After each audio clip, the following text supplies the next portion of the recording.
The following was recorded in front of a live studio audience at the Studio 21 Podcast Cafe. This is the United Podcast Network. Welcome to Conor Commentary, a hilarious take on news, politics, sports, and current events. It's time to buckle up. Here's Conor. Okay, we gotta pick up the pace. You guys should be doing a lot better. You're letting too many customers walk. I want to hear some of their excuses. Come on, try and stump me. I got an answer for anything. Come on! I'm just looking. I'm just selling. Can't really look at a car unless you drive it. Next. I think I can get a better deal somewhere else. Sir, we all pay the same for the cars. Nobody can give you a better deal. Come inside and I'll show you. This is the first place I've been to. Then you're lucky you came to the best place first. I have to see what kind of interest rate my credit union can give me. We have a book that lists all the credit unions. I can tell you what your rate and payments will be. Come on, give me a tough one. I have to check with my wife. What's the phone number? We'll call her right now. I have to look at a couple other cars first. Why? Consumer Reports, Car and Driver, AAA, they've all looked at the other cars for you. They say this one's the best. I want to look at the Ford. Okay, sir, come on. Drag the guy with you. Where are we going? To the Ford dealer down the street. Come on! We'll compare them side by side. I don't have a good credit. We can finance anybody. I just declared bankruptcy 2 weeks ago. Then what the are you doing here? Okay, you get the idea. Let's sell some metal. I want credit apps. I want full write-ups. I want commitments. I'm buying lunch for the guy with the first deal. Let's go! It's funny how insanely accurate that is. My favorite part is at the end when he's like, I just declared bankruptcy 2 weeks ago. What the fuck you doing here? All right, guys, we want to welcome in two very special guests. We have Roger up there from Zoom. He's coming all the way in from California. How you doing? We have Joey Yannetty here, who's also from the car business. How long did you do it for? A couple of years, did you say? I did it on and off for maybe 3 or 4 years. Yep. You know, I go and sell cars, and then I go back to being a comedian, and then Roger would come up with some ridiculous idea, and I'd have to go back and sell cars to write more stuff. And It's a good way to come up with money quick, right? Oh, yeah, man. I actually love the industry. I might go do it again now. Right. That's what I do. Roger, what did you say when you saw the story that he was telling you? You had a one-man show, right? Just so if the audience knows, you wrote a one-man show, and then the car business of your life was so funny that he was like, we got to make this into a movie. Yeah. He was a pain in the ass every day. Write it down. Because I'd call him up and go, you won't believe what this guy just did to a customer. Right. You know, he's like, write it down. So I worked with so many crazy people. Right. So, and Roger's, I wouldn't call him my muse. Yeah. He's more of a tormentor, taskmaster. There we go. Someone to put all the ideas together. Roger, what would you make of it when he was telling you these crazy stories? Did you think that they were embellished, or did you know how nuts the industry is? No, I had no idea. I couldn't believe it. I thought, this is insane. This is true. This is real. He would describe his boss, who the character Reggie is based on. Yep. This can't be what really happens. He said, yes, it is. So I did. I said, write this stuff down, which he did, which became his one-man show, which then we took and modified that into the screenplay that we shot as a film. Right, and I asked you before, for anyone who hasn't seen it, there's an outrageous character, Reggie, who is the sales manager, and you said that was based on a real person? Oh, yeah, my boss, his name was Joby. Okay. And he was from Iran, and he was the Persians, man. You work with any Persian guys? I don't know, surprisingly, no. They're the best salespeople. Are they really? Oh, they're so good. He was so good, man. He would have it, no matter what he was doing financially. They were smiling, laughing. They'd love him. He'd tell these older women would come in and go, okay, listen, I give you this deal, but tomorrow you bring lunch. And I'm like, yeah, right. Tomorrow she's going to look at the paperwork. And the next day, this woman would come in with like giant plates of food for all the salesmen. Really? Yeah. Thank you so much. I'm like, oh my God. Now that's a nice perk right there. Yes. That's funny. So what made you guys want to recreate it or re-come out with it? Well, Suckers, the name of it. Yep, Suckers, exactly. Suckers. A lot of car salesmen love it. And, a lot do. I talked to people in the industry recently because I obviously work in it, and everyone knew what it was. Yeah. It's hard to find anyone who hasn't seen it. If you go to a car dealership, I challenge anyone to go to a car dealership and find a salesman who hasn't either seen the movie or been forced to watch it to learn how to sell cars. I've been with people in a car dealership. Yep. And if the car salesman's being like a real pain in the ass, I just want to go. Like, okay, we're done here. You don't you actually don't have what this person wants.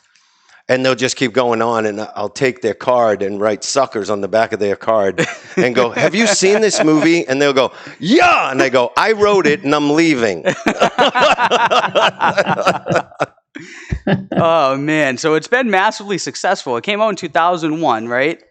So for the past almost 2 decades, right, Roger? It's been. We were doing film festivals with it first, and then it was seen at a film festival in Aspen, Colorado, by HBO, and they acquired it and then released it as an HBO original in 2001. Oh, really? And then it went on DVD and has not been available since for 10 or 15 years. Right. And so we have now restored it. It's never been released on HD or Blu-ray, which it's coming out at the end of this month on Blu-ray and HD. You can find it at Vimeo on demand or Amazon, where you get your Blu-rays, wherever. Right, I saw that on Amazon, and just so everyone knows, what's the exact date? It looked like it was either the end of this month or September 1st. Well, I tell people September 1st because it's easy to remember, but That's technically August 28th. Okay. We premiered the movie at the Aspen Comedy Festival. Yep. And this is what happens in our relationship. I go, man, the movie suckers. We should get a bunch of lollipops and just hand them out to everybody. Right. And next thing I know, Roger's got 10,000 fucking lollipops and stickers. Like, we got to put all these stickers. That's what you wanted, right? Yeah, but then you got to put all the stickers on the lollipops and then go around. People are like, what the fuck is this? But we actually did good. We won a bunch of awards. It seems like it worked, right? Oh yeah. So that was the original idea, was just to take it to a film festival, and then from there it just took off? No, the original idea was to be rich and fucking famous. And and now you're on my show. Yes, it's finally working out. Yes. We have Ben here, we got a whole thing going on. Got a whole thing going on. You're absolutely right about that.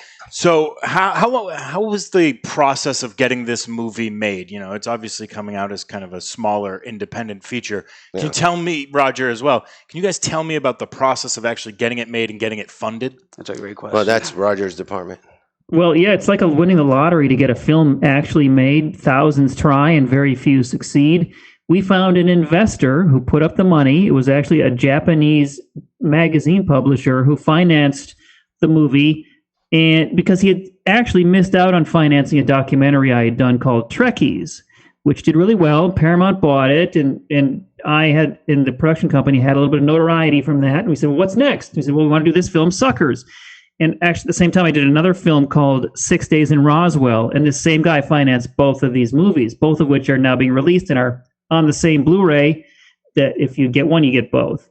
And so he put up the money. He wrote a check, which is kind of unheard of. He read the script, and the script is insane. As he's just like the movie, it's just like, wow.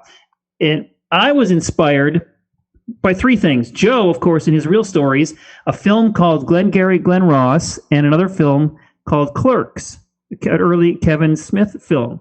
I thought we should be able to make a film like Glengarry Glen Ross that's all set in one car dealership about these salesmen and this general sales manager who is beyond anything you've ever seen in any movie. If you see a film like Used Cars, it doesn't ring true to one of our, Joe, you'll agree, one of our goals was we would make a film that salesmen would watch and go, nothing would they'd see would go, that doesn't seem true. We want everything to feel real. Right, and it is, because I can tell you from a personal experience that it is very accurate, just based on what happens in the film and how the people act. It's extremely, it's definitely on point.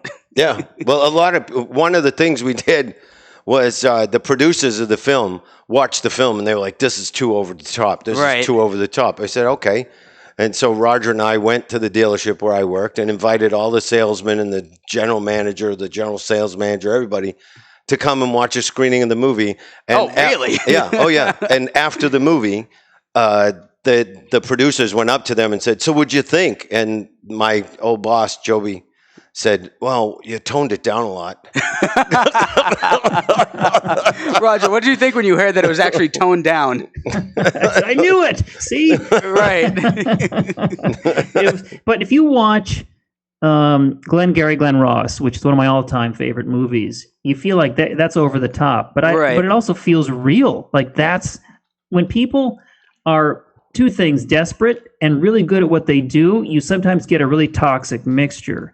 And part of the underlying theme of the film. The film has a moral to the story, right? And there's a theme question that's asked by Bobby, the main character, and us as filmmakers. How much is too much? Right. And Bobby learns how to make deals by the very end that he can live with. Reggie was all about it's never enough, and you see where that gets him. Right, and I don't want to ruin it for anybody, but we see that during it when he's making the deal, and then the guy comes back and is like, if I do this deal, I'm not going to be able to feed my family. And then that's when he's like, is that your signature? And he's like, oh, congratulations, you're an owner. You're an owner. Have a great Get day. Is that a real thing? Did that happen? Oh, yeah. I saw him do things. And actually, I mean, the guy was so racist. Yeah. There's a lot of racist stuff in the movie, but this guy, actually, I just told you his name, and now I'm talking about he's racist. I probably shouldn't do Hopefully that. he doesn't see out there. It was in Southern California, though, right? Now we know where it is. I really throw the guy under the bus. No, it was somewhere in Montana. Well, there was something that had happened to me was I had a black customer. And this guy was like a really successful guy. Yep. Like he had the best credit you could get. He had plenty of money. He put down a big chunk of money. Yep. And we gave him a good deal. And it wasn't like I raped him. I made a good commission. He got a decent deal in the car. Everybody was happy. That's how it's supposed to be. Yeah. So when we were filming the movie, there's a part where BT, the black dude. Yep. JJ, right, Roger? Is that his name? Yeah. J spelled JJ. Yeah. JJ, yep. Yeah, but it was played by a comedian named BT. Okay, gotcha. So I knew BT, and Daniel Benzali, who plays Reggie, he's sitting in a chair, and BT's hitting him.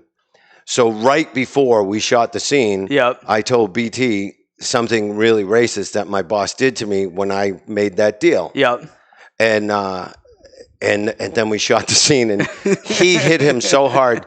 You can see in the movie, he actually reached down and grabbed him by the balls. Right. You can see Daniel sit up in the chair, and we shoot the scene. And me and Roger are like, that was awesome. And then Benzali goes up to BT and goes, hey, man, you don't have to hit me that hard. Yeah.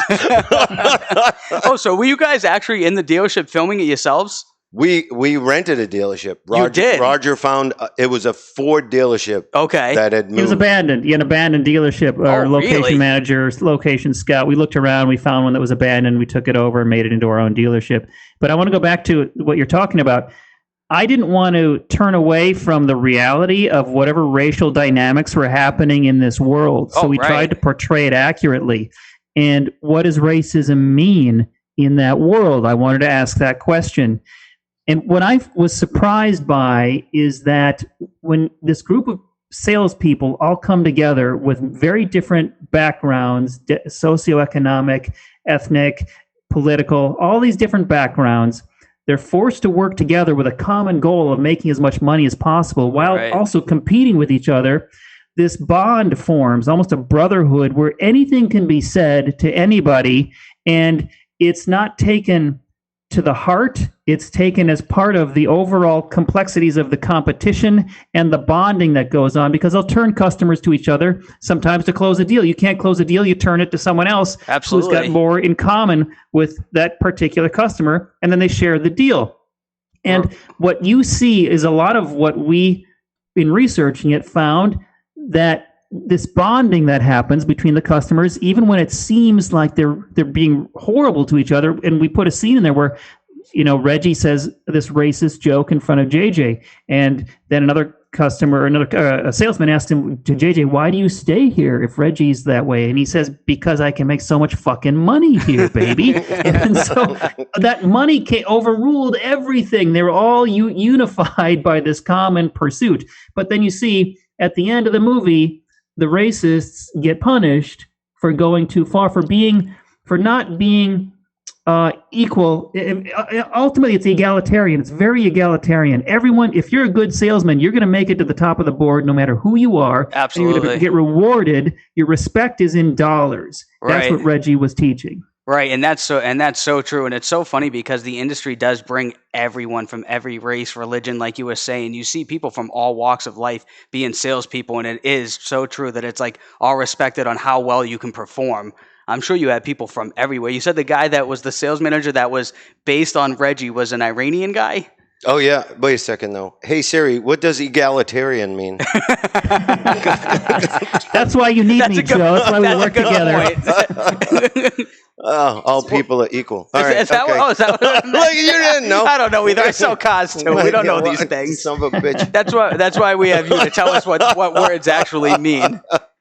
So yeah, well, Reggie was from Iran. Yep. And then I'll tell you a quick story. This guy, his name was Steve Nema. And is it bad to mention these people's names? I don't think so. My show's not that big. Well, if you went into this dealership, the Salesman of the Month plaques. Yep. It was Steve Nema, Steve Nema, Steve Nema, Steve Nema. Then Joey Yannetty, Steve Right. Nema, Steve Nema. This guy. You got in there though, right? Oh yeah. Every once in a while, yeah. I think I did. So this guy Steve had the highest grossing Radio Shack in the country. He was the manager of the highest grossing Radio Shack. And he was selling cars? His father said to him, Yeah. he was from Iran also. Yep. His father said, go find Reggie and get a job working for Reggie. And I mean, Joby. And Joby was like, what the fuck? Why would you want to work here? Yeah. And he goes, I want to make more money. This dude, I'm sure you've worked with people like this. Yep. This dude was working from the second he got there until he left. Yes. There was nothing else. And there's a scene in the movie where Reggie says, don't turn around. They're like dogs. If you turn around, they'll stop. If you don't turn around, they'll follow you. Right. A normal human being has a hard time doing that. Right. But Steve Nema would do exactly what this guy told him to do. Yeah. Like he would never deviate. And some people I know for a fact bought a car from him to get away from him. Right. Like so I he's one of just those want this dudes. to end. 'Cause Yeah. he was like a pit bull, man. He would not let them go. Right. And I remember when I first started, I had a deal. I'm going into my boss. I'm like, this customer is really good. And Nema goes, hey, come in. Turn the deal to me. We'll split it. And I was like, why would I split it with Right. you? And another salesman grabbed me and went, half of his deal's worth more than your whole deal. And I was like, what? And they're like, he will bury them and you will make more money if you take half of what he gets. That's crazy to even think about, but that's so true. The same thing I see happening. Oh, yeah. Yeah. Some guys are they just. Right, they're like tunnel vision too, and the hours are crazy because you're there early. Well, Nema would the work close bell is to late. bell every day. Bell to bell every day. I don't know how some people don't get exhausted. Oh, the money. It's just the thrill of the wanted money. chase. Yeah, it's the thrill of the Let chase. me tell the you thrill of the something money. about these salesmen too. Like these are great examples, Joe, you're giving of these particular guys. But the part of what intrigued me about making a film about this is that we discovered is that the psychology of sales at a car dealership have not changed much since the first Persian rug markets 3,000 years ago. It's about selling, Right. and there are ways to do it. And you want to have what are called fixed action patterns when you're working with a customer, which means it's like a choreographed dance, and you know the moves they're going to make when you make your move. And this is what Reggie teaches his salespeople. You say this, they will say that. You do this, you say, follow me and turn around and don't look back. They will follow you back to their, it's psychological.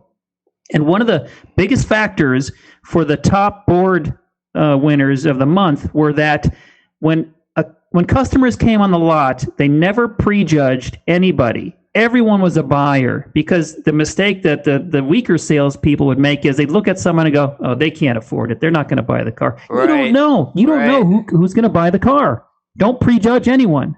And when you guys decided to write this movie and start getting it going, did you actually go there and see like what the salespeople were like? Yeah. So you actually saw that and you actually talked to them and discussed like what the I was preconceived working notions there. were. Well, you were working there still. Yeah. And then Yeah. did you leave to go do they this? told us stories. We asked them, and they told us Oh, yeah. stories. Yeah. They would go for hours telling stories about the old days and their best sales. The stuff that he's talking about, a lot of it was taught to me by my buddy Mohammed. Yep. And the Mohammed in the movie is based on my friend Mohammed. Did these people know that you were based in the movie? Or like Oh yeah, around they them? love it. They love it, right? it. They love. I would imagine so. Yeah. I'm still friends on Facebook with Joby. I talk to him once in a while. But all right, so this isn't the story I was going to tell, but one quick little thing that cracks me up is there's a scene where BT is teasing Muhammad. Yep. So the real Muhammad was a Muslim from Afghanistan. Yep. In the movie, he's playing a Muslim from Afghanistan he was actually a commando at fighting the Russians. but he's being played by an Israeli Jew. Okay. And BT is teasing him, saying that they worship cows, which is Hindu. Right. Hindu, right? Hindu? Yes. Yeah. Is that correct? So, Yeah. So when knows. he's going, you people worship fucking cows, he's insulting him as if he's a Hindu based on the fact that the character is a Muslim, Right. but he's doing it to a Jew. I think that's fucking hilarious. I love that we did that. But Mohammed taught me these sales techniques. Yep. And one of the things I would do is give people a $2 a month discount. And there's all this psychological stuff of why it's $2, then $1.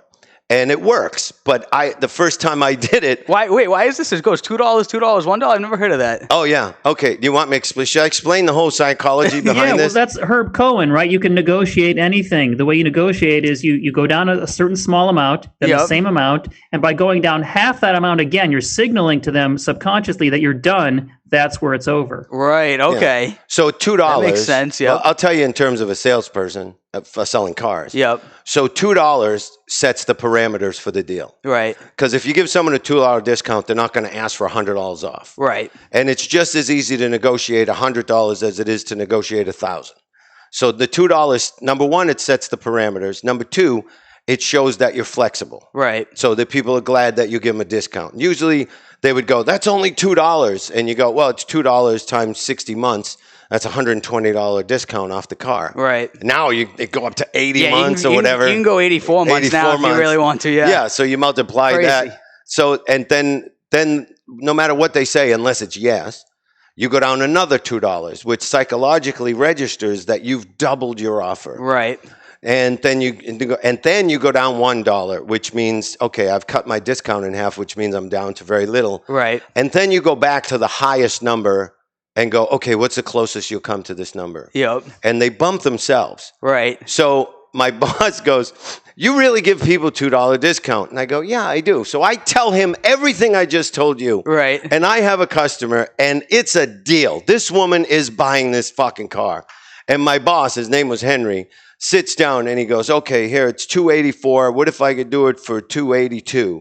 And the lady goes, that's $2. And he goes, no shit, lady. And the woman goes, what? He goes, I know it's fucking $2. And the woman gets up and leaves the dealership. I'm like, what the fuck is wrong with you, man?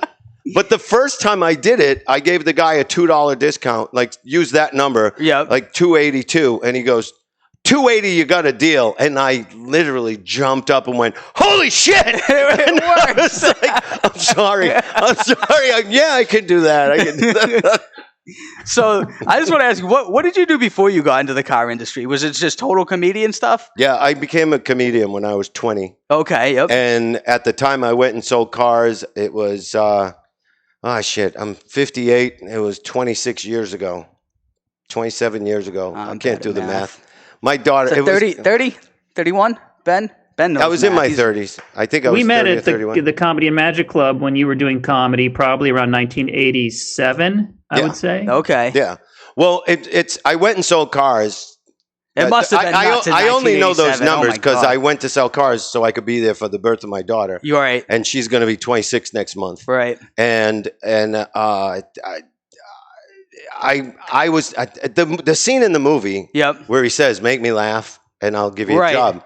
That's absolutely exactly how it happened. Is that what you said? Oh yeah, my boss, Joby goes, what do you do for a living? What have you been doing? I go, I'm a comedian. He goes, yeah, but how do you make money? I go, I'm a comedian. He goes, well, how long have you been doing this? And at that time, it was like 15 years. Right. And he goes, that's it? That's all you do? I go, yes. And he goes, well, when can you start? I said, well, I have to go do a gig in Atlantic City for 3 weeks, and then I can start. And he goes, make me laugh, you got a job. Yeah. And I made him laugh, and he gave me a job. Was that the joke that you used? I know the joke. I know the joke. I don't remember which joke is in the movie. Yeah. But I don't remember which joke I told him. We picked a joke that. Right. I think the joke in the movie is, what's the best thing about a blowjob? Yes. Oh, 5 minutes of silence. Yeah. Yes, that's 5 what it minutes was. of silence. Right. Once you got married, I think it was, right, Roger? It was like, what's the best thing once you got married? Yeah. Exactly. Yeah. That is it. And it's so funny. That's a way that you really would get hired at a car dealership. Oh, yeah. Is actually going in there and something like that. And I'll tell you, every customer I made laugh bought a car. Right. It's honestly a good crossover between comedy and selling cars, because if you can get the customer to like you, that's more than half the battle. Oh, I was also doing a lot of TV. Yep. So this guy comes in and he goes, hey, man, he's buying a car from me. I'm selling him the car. And he goes, you look just like a guy I saw on TV the other night. And I go, yeah, that was me. He goes, no, I saw this guy on Evening at the Improv the other night. Looks just like you. I go, yeah, that was me. He goes, he did this whole routine about his wedding and how it was $27 a plate. I go, it was $38 a plate. And he goes, holy shit, that was you. And he bought 2 cars. And then I went home and I was telling my wife the story. And as I'm telling her the story, I realized how absurd this is. And I just started crying. I'm like, why the fuck am I selling cars? I'm on television. That is a little bit of a reality check, right? Oh, and then this son of a bitch got me to go sell cars again. Did he? It was your fault, Roger. He's blaming you. After the movie was made. Yep. And now we have a deal with HBO. Right. So I go back to get more material and stuff, and so I can stay in LA to make this deal with HBO. And this dude comes in, and he's buying a brand new car that I can't afford. And he's like, oh, I just made a deal with Paramount. I go, really? He goes, yeah, I'm going to be making movies at Paramount. I go, that's great. I go, I've made a movie too. I go, what got you the job? He goes, oh, I made a film. I goes, a full length film. And he goes, no, it was just a short. It was 6 minutes. I go, 6 minutes, shit. Yeah. I go, what'd you film it on? He goes, oh, just video. And I go, yeah, well, I made a movie too. And he's like, well, what was it? It was a short film. I go, no, it's a feature-length film. Right. What was it, on video? No, it was on 35 millimeter. I'm like, why the fuck does he have a job? Yeah, he's telling you. Yeah. And it's funny because in the movie, you guys had Lori Loughlin in there, right? Yeah. So how did that come about? How did she come into the whole picture? She paid us off. She paid you off? Roger, did you ever connect to her, or? We had a casting director, and we had parts to cast, and he put out a casting call, and agents sent us in suggestions, and she came in and read for the part, and she was awesome. Right. It was that simple, really. Everyone in that movie came in and read for their part, including Daniel Benzali, the leads, and Louis Mandylor. No one was just handed a role. They all came in and earned it. So was anybody that you had in the movie an actual previous car salesperson? I don't think Joe. I think is the only one. Yes, you want to hear something funny? You love this.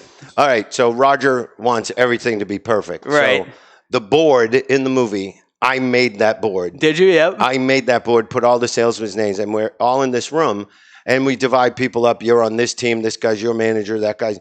And what do we film? Like 3 days? All the sales meeting scenes? Yeah, we stacked them all together and shot them all at once. The sales meetings themselves take so much time. Dude, they became car salesmen. Did they? They started fighting over who was a better salesman and how much and what. Look, because after each day of, like in the movie, what would be a day of shooting, I would have to go and change all the numbers and put in how many cars they sold. Right. And it was just shit I was making up. Right, I was going to say, no one would know, right? Whatever you were putting. Yeah, it was just to put more numbers on the board to show that it's, the movie's progressing or whatever. Right. And so they'd see me go, oh, yeah, fuck you, Javier. You didn't sell 3 more cars. And I'm like, this isn't real. Yeah, the whole thing is just an optical illusion. That's funny. You guys used a lot of good props and stuff. You did the whole 4 squares. Oh yeah, the whole thing. You could. He made me make all those fucking things. Did you? You were on top of everything there then. Well, yeah. Well, Joe was our expert. He was on set every day, making sure everything was accurate. Right.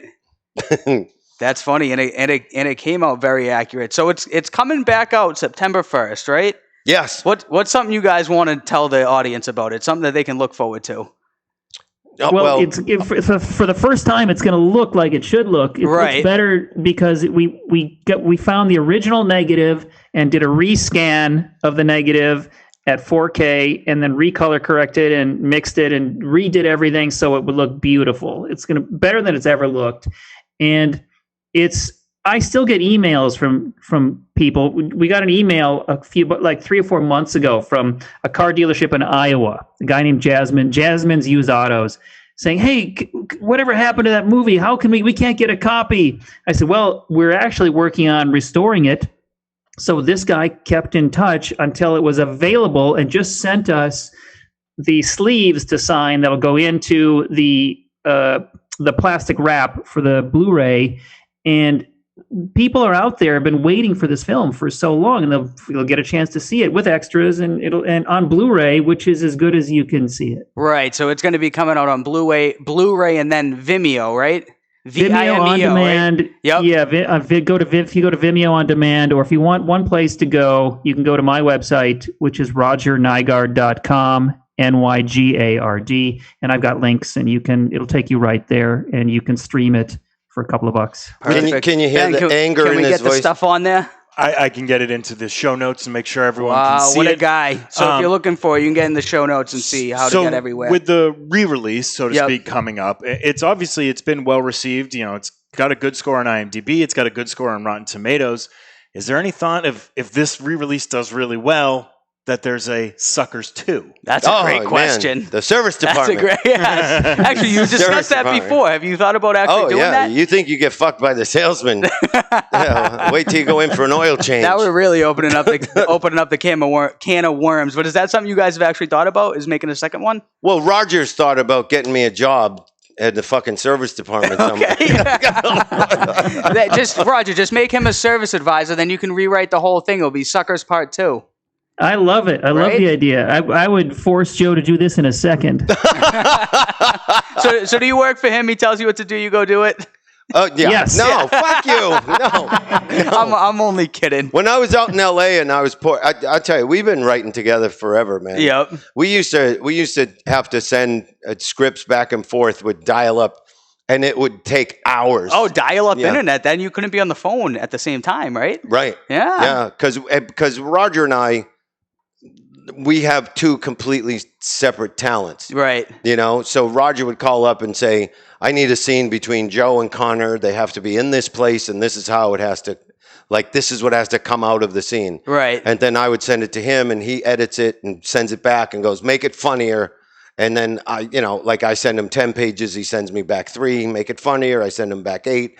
And then when we both agree, but a lot of shit, I would write in, I'm tired, I'm writing too long, and I would put some ridiculous fucking thing in the script just to make him laugh. And he's like, that was the best part of the script. I'm like, that's not going to be in the fucking movie. Yeah. So we go visit my buddy Joby. Yep. And he goes, yeah, I had this guy one time, he came in late, and he said he had a moth in his ear. He was in the hospital, and he had to go and get the moth removed out of his ear. Right? And so Roger puts it in the script. I'm like, that's not a true fucking story. He's an asshole. He's making it up. Yeah. He's making up stupid shit thinking we're going to believe him. So Roger goes, no, I love it. We're putting it in the movie. All right. We compromise. We put it in the movie. So we're shooting the scene where the guy, and Reggie says, you had a bug living in your head? Yeah. And the sound guy, Larry, who was this fucking nut, takes his headphones off, turns to me, and Roger goes, that really happened to me. So was it him? I guess it's a lot of people. Oh, really? And so Larry goes, all right, let me tell you the story. He goes, it was the big blackout in New York in 1970, whatever, which I caused. He was filming some commercial at night in the summer, and there were all these big lights, and all the mods in New Jersey came, and one crawled in his fucking head. Oh, no shit. And it actually got stuck in his ear, huh? Yeah. So, Roger, it's a thing. It turns out that's a thing. It happens sounds like to people. It's a thing. So did you actually meet the sales manager? He met it, Joe? Oh, yeah. Oh, you met him? Yeah, okay. we sat there. I remember sitting there with him telling Roger that story. Right, because he took on a life of his own. Everyone I've talked to actually remembers him. When I talk to people in the business, that's always the person that they bring up is the general manager. Oh, yeah. Roger, how did you directing this movie change the way you would go about buying a car and then going to the dealership and dealing with the salespeople? How did you have a new appreciation for it, or did you have a new understanding of how to make sure you got what you wanted? Or did you just not want to deal with us? Yeah. No, it completely transformed the way I look at it. And what I did was, when I went to buy my car, I brought Joe with me and had him sit next to me. There you and we negotiated a deal together. You want to hear a funny story? Yeah. I had at the beginning of the movie, I'm in the scene. I get fired for not selling the floor mats. Yep. Right? Oh yeah. Yep. The car I'm driving is really my car. Right. So Benzali goes, it says in the script I should kick the car. What do you want me to do? I go, kick the fucking car. He goes, you really want me to kick your car? I go, I don't give a shit about the car. Kick the fucking car. So as I'm driving away, because I fucked his wife in his car. Yeah, yep. I remember that. Fucking guinea, wop, dago. Yeah. Like every Italian slang I could come up with. Right. And he kicks the car, and I could never get the black mark from his heel off the car. So as we're filming this, we're in Salem, New Hampshire, just north of here. It was Londonderry Ford, which is a great dealership. But before they were there, I traded in that car to the dealership that was there before them. And I swear to God. Oh, I think I know who it was. Was it Gladstone before Yeah, then? Gladstone Yes. Ford. Okay.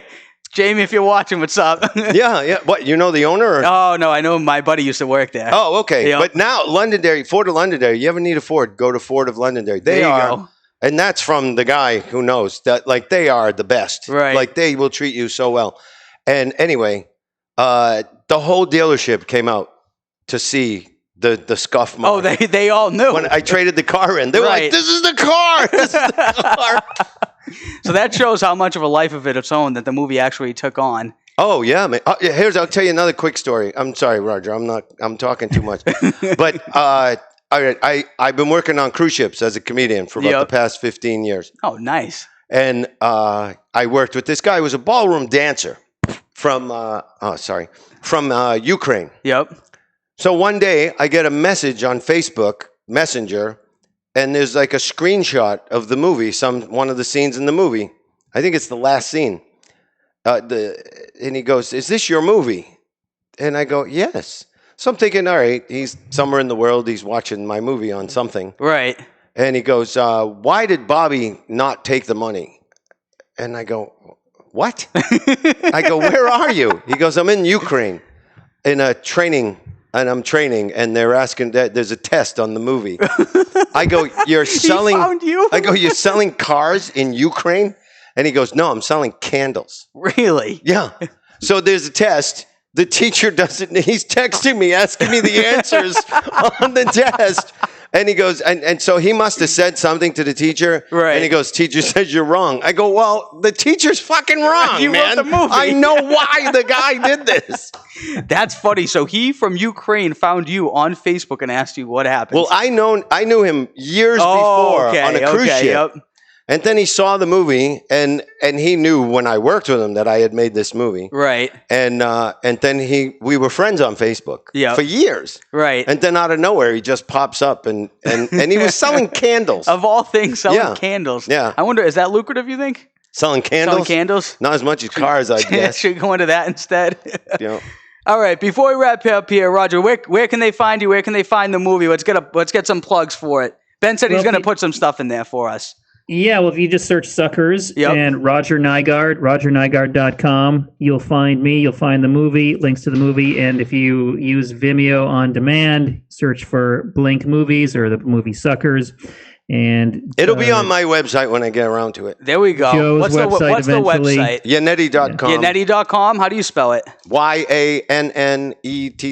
All right. But I'm also let me tell you the company that makes the Blu-ray. It's called Synapse Films. Yep. And they're selling. You can pre-order. I think you can actually order the Blu-ray now, and also on Amazon. Perfect. Where can they find you? Instagram, I'm Twitter, Facebook. Joe Yannetty. Yep. On at Joe Yannetty on Facebook, Instagram, Twitter. Perfect. Everything. Nice. Ben, you have anything to add? No, I'm just excited for the re-release of the movie. I'm excited to own a copy of this movie, and because my wife's never seen it, and she's been in sales forever. Really? That's perfect. Yeah, well, pharmaceutical sales, so it's a little bit different. I really want to do a thing where Roger and I go to a town and screen the movie in a theater with all car salesmen. Like you work for a whole group, right? Yeah, I work for a whole group. How many dealerships? 5 dealerships. 5 dealerships. So we go to a theater, salespeople. and then Roger and I and the owners of the group pay to give everybody a copy of the movie. Nice. And we'll do a little pep talk, sales pep talk. Let's put it into the works. Absolutely, Let's put it into the works. Let's go. Thank you, guys. See you next week. The views and opinions expressed by the hosts, guests, or callers of this program do not necessarily reflect the opinions of the Studio 21 Podcast Cafe, the United Podcast Network, its partners, or affiliates.